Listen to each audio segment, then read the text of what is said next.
I paid an extra $600 for peace, $600 for quiet, $600 for a week-long escape from noise, chaos, and responsibility, all wrapped up in the soft lighting and warm eucalyptus, scented air of the adults. Only spa on a holiday cruise ship. So imagine this, I'm lying back, finally unclenching my jaw for the first time in months, when suddenly, there's a small hand slapping the side of my lounger.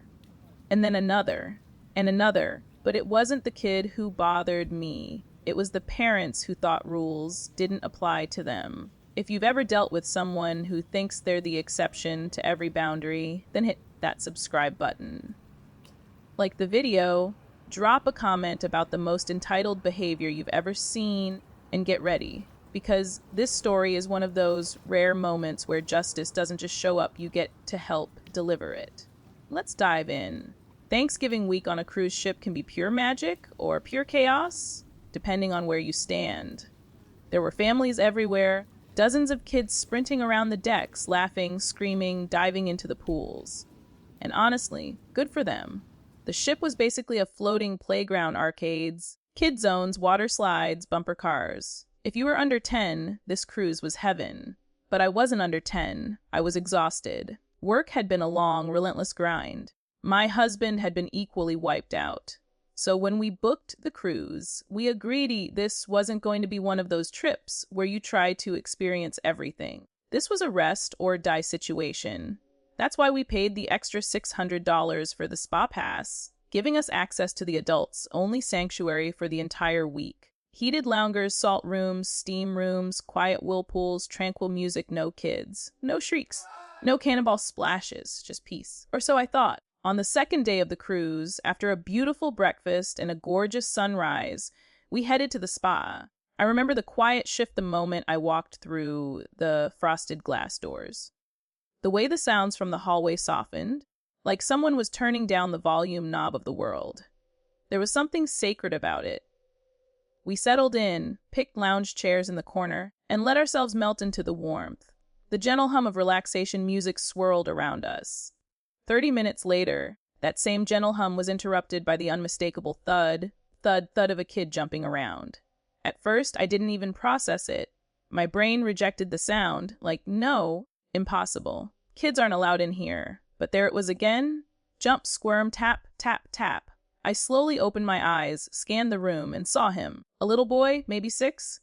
Restless, fidgeting, testing out every single chair like it was playground equipment. And next to him, a grown man. A dad, I assumed, who was either actually asleep or doing the world's best impression of ignoring reality. My first reaction wasn't anger. It was disbelief, like I had entered some alternate universe where people paid hundreds of dollars for an adults-only space, only to treat it like a daycare overflow room. I glanced around the spa, waiting for someone else to react. The couple across from me exchanged raised eyebrows. A woman in the salt room doorway subtly shook her head. Everyone felt the same violation, the same intrusion, but none of us said anything. Because you don't expect you'll need to remind adults about rules that are literally written on the door. The kid wasn't screaming, thank God, but he was restless, squirming, bouncing, shifting, dropping a plastic toy on the tile floor with a sharp clack. Every few seconds, I felt the break in the atmosphere, the tension tugging at people's shoulders. This space wasn't meant for that energy. Minutes passed. 10. Then 15. No spy attendant had noticed yet, and somehow the guy remained asleep, though his kid nearly kicked his shin. I tried closing my eyes again, but relaxation was gone. My jaw clenched. My fingers curled against the topper of my lounger. I kept replaying the price in my head, $600. And I wasn't even someone who cared about money like that. But $600 for quiet isn't $6. It's an investment. Right about when I felt the irritation beginning to boil into something sharper, the spa attendant finally stepped out from the side office. She was young, probably mid-20s, calm, collected, and the exact level of polite that people like the dad tend to take advantage of. She approached him slowly and spoke quietly, so quietly I almost couldn't hear her. Sir, I'm sorry, but this spa is for adults only. Children aren't permitted in this area. You'll need to escort him out. The dad didn't even sit up, didn't open his eyes. He waved his hand lazily in the air like he was swatting away a fly. That was when the mom appeared, seemingly out of nowhere, marching over with dramatic urgency like she'd been waiting for this moment. She swooped in front of the attendant, grabbed her child's hand, and announced loudly, "Oh, honey, THY don't want you in here. So now we ALL have to leave." The emphasis on THE was sharp, directed, accusatory. Like somehow we, the paying adults, were the bad guys. A few people sat up straighter. The attendant's smile faltered for a brief second.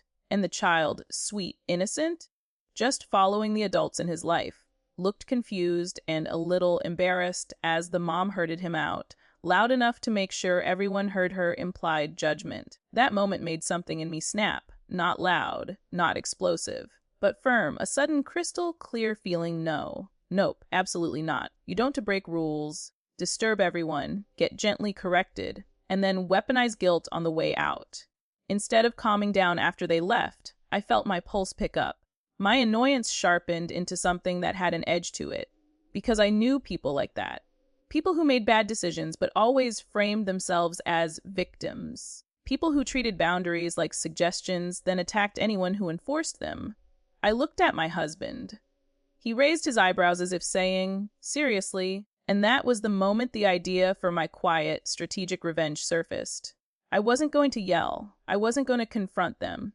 No, I was going to do something much more effective. The next morning, we returned to the spa. Same peaceful atmosphere. Same quiet music. And unbelievably the same family walking in. The dad. The mom. And, yes, the kid. My stomach dropped. They weren't even trying to hide it this time. The mom was holding the boy's hand like they were entering a casual public pool. The dad glanced around once, expression blank, as if daring anyone to challenge him. But I didn't react. Not outwardly. I stayed calm. Because this time, I wasn't going to wait for the staff to notice. As soon as they got comfortable and the kids started exploring again, I stood up casually and walked toward the side hallway, where the spa office was the one you don't see unless you know where it is. Inside, the same attendant from yesterday was typing something on the computer. When she saw me, she gave a small smile. I lowered my voice, keeping it polite just the way she had been. "I don't want to bother anyone," I said, but the same family brought their child back into the spa again. "The little boy looks bored and uncomfortable, and I know you tried to address it yesterday. I just wanted to let you know before it gets awkward again." And here's the key part, the "before it gets awkward again" line. Staff on cruise ships hate scenes. They also hate repeat offenders. And they especially hate people who intentionally break rules after being corrected. Her expression shifted instantly, a mix of frustration and resolve. Again, she said quietly, "Thank you for telling me. I'll take care of it." But this time, she didn't go alone. She walked to the front room and quietly called someone on her headset. Moments later, a supervisor walked in. Not angry, just business. Controlled. Professional. And that's always scarier to entitled people. They both approached the parents. I watched from my lounger with a calmness I didn't expect. A soft, serene satisfaction. The supervisor spoke firmly, but politely. "We spoke to you yesterday. Children are strictly prohibited from the spa. This is your second violation. Your spa access may be revoked if it happens again."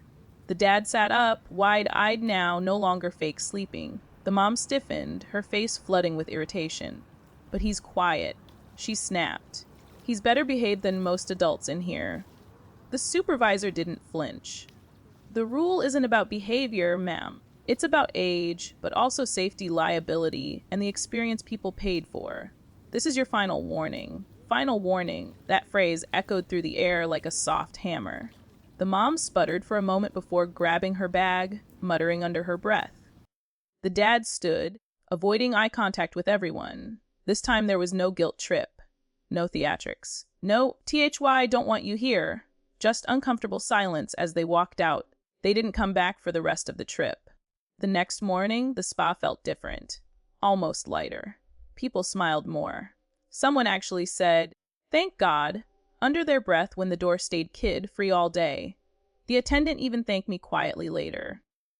"You handled that really well," she said. "Some guests yell or make scenes. You just helped us enforce the rules." And honestly, that was the best part of the whole thing. Not the rule itself, not even the piece returning, but the fact that entitlement didn't win this time. What I took away from all of it was something simple. Boundaries mean nothing unless someone is willing to stand up for them. And sometimes the smallest, calmest action, the kind made without anger or theatrics, is the one that delivers the sweetest justice. If you enjoyed this story, hit that like button, subscribe for more Reddit revenge narrations, and drop a comment telling me the most entitled thing you've ever witnessed. Thanks for watching, and until next time, remember quiet revenge is still revenge.